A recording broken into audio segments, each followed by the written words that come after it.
On the broadcast today, the second annual Mr. West J pageant took place. The drumline and color guard competed in Winterfest. And Alyssa Barber was given a grant for her accomplishments in FFA. All these stories and more because Wildcat News starts now.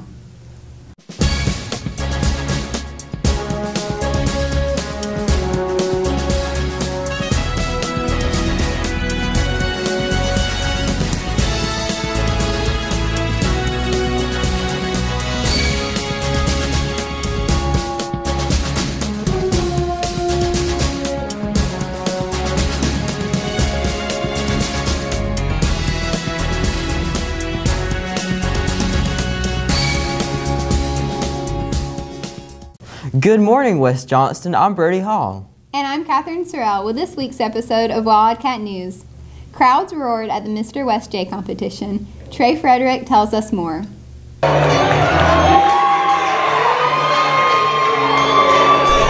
Trey Frederick was crowned Mr. West J at FBLA's second annual Mr. West J pageant. How does it feel to be Mr. West J?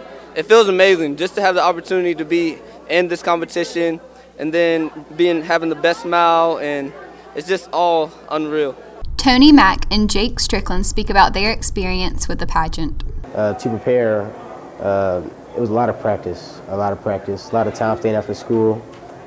Thanks to Miss Fisher, we had a great time. All in all, we brought it together during when it was game time. If you have a chance to do it, you should do it. It was a lot of fun. You'll meet new people, and you'll find a great lip singing group. My favorite part was the lip sync competition. Dancing with Trey and McCoy, I think we brought the crowd to their feet. Go out there, have a great time, you know. Enjoy everything, every minute of it, you know. I enjoyed my experience with the Miss West J because I got to be with all the boys that was out in the competition, and they're all cool, so I enjoyed hanging out with them. For the future contestants, just go out there and have fun. It's not a serious competition. It's just go out there and have fun. If I had to do it over again, I would not do nothing different because I had a blast. It was so much fun. Thank you, Miss Fisher, and all the people that got it together. It was a good turnout. For future contestants, I would say give it all you got, keep your head up, and just go all out.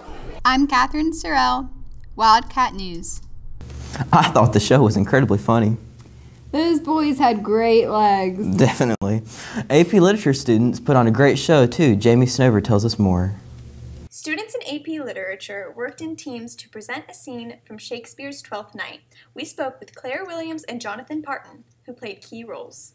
I was in Act 2, Scene 3 of the Twelfth Night written by Shakespeare. I played Sir Toby in the play. My character's name was Vesti, who is a jester.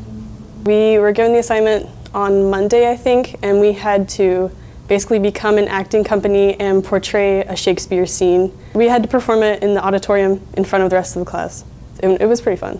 It started off with Sir Toby and Sir Andrew were drunk at a bar, and I walked in and started serenading them, I guess you could say, and then Madeline came in and crashed our party. This assignment, I feel, allowed us to understand Shakespeare better. We could understand his language, and we also got to see it and act it out. So I feel like it was a fun experience. I kind of learned to be Shakespeare in a way because I got to try to figure out what he was thinking as he was writing it and what the characters were being portrayed as, because we had to become the characters. So I learned more about the actual play itself. We made a decent product. I mean, if we had a month's time, we could go extravagant, but you know, with limited time, we did what we could. I'm Jamie Snover, Wildcat News. Thanks, Jamie. What are you doing? I'm just trying something new. Many people, West, have been trying something new for some time now. They've been making their own music. Saquon Cradle and Gabe Early tell us more. People call me G-Beats. I first started rapping about like 6 months ago, but before that it was awful. I started rapping because I figured it's fun to do, like in your free time, and it's just like it gives me a way to express myself. Favorite part about rapping is releasing it and having everyone say that it's great. I share it through SoundCloud and I put it on Twitter because everyone has Twitter. I put the link on Twitter and then everyone can go there if they want to. Saquon Cradle tells about his music. Oh, people call me Indigo Q. That's my rap name. I'm not your average rapper. I don't talk about money, cars, clothes. I used to be very poetic and just write simple rhymes, but then I got more intricate with my stuff. Most recent mixtape did pretty well. It kind of shocked me. I wrote all the songs in like less than a month, but it takes a while to mix and actually record the songs. Just go check out my mixtape on spinrilla.com, Indigo Q, Realization. Brody, that was nothing compared to those guys. I'm getting there. I'm making my way. This past Valentine's Day, the drumline and color guard competed in Winterfest. Gerardo Roman gives us an inside look.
I'm Gerardo Roman, Wildcat News.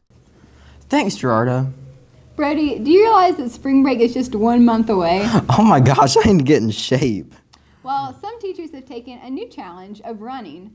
Erik Beene shows how the Wildcat Running Club began. Several teachers have band together to accomplish a worthy goal, running a 5K.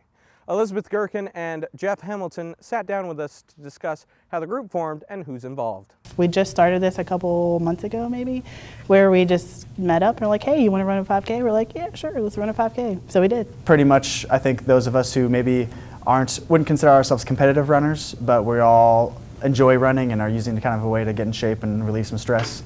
So none of us are really out there to win, we're out there just for the fitness. Currently we have myself, Gherkin, Swag, Vanderlasky, Scott, and Fisher. Hamilton and Gherkin discussed their goals and advice to beginning runners.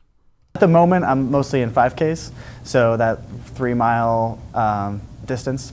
Goal is to get up to a 10K, hopefully before summer's out. My goal is to get up to like 5 to 6 days a week running. I would just say to anybody that's interested, don't worry about where you're at, just go out and run. You got to start somewhere. I'm Erik Beene, Wildcat News. Thanks, Erik. I want to join now. Well, we can start eating healthier for spring break. FFA could probably help us out. Especially with their new grant that was given to Alyssa Barber. Jarrett Spann sits down with the grant recipient. Alyssa Barber recently won a $1,000 SAE grant from the FFA. Barber tells us what she had to do to apply for the grant and what her goals are for the money she received. The grant that I won was an SAE grant to extend a SAE, and the grant was to grow an organic garden. A SAE is a supervised agricultural experience. This is a new grant that's offered to FFA students nationwide, and to apply for this grant I had to go on the FFA website and fill out an application. Barber tells us her 3 goals she plans to accomplish with the money. Well, they asked if I received this grant, what were goals that I would like to achieve from doing this. And I said that I would like to donate a part of the produce that I grew to a soup kitchen or homeless shelter. I would like to keep some of the produce for me and my family, and then I would like to try to sell the rest and make a profit from it so I can continue the SAE. We asked Barber where she is planning to put the garden. The organic garden as of now is going to be at Mr. Honeycutt's home. I'm Jarrett Spann, Wildcat News. Thanks, Jarrett. That's all for us this week. If you have any questions, comments, or story ideas, email us at wjstudentmedia@gmail.com. If you want to watch Wildcat News at home, on the go, or catch up on past episodes, go to wildcatscratchfest.com/wildcatnews. Don't forget to follow us on Twitter at wjstudentmedia. Finally, don't forget to subscribe to our YouTube channel. I'm Katherine Serrell. And I'm Brody Hall. Thanks and have a great day.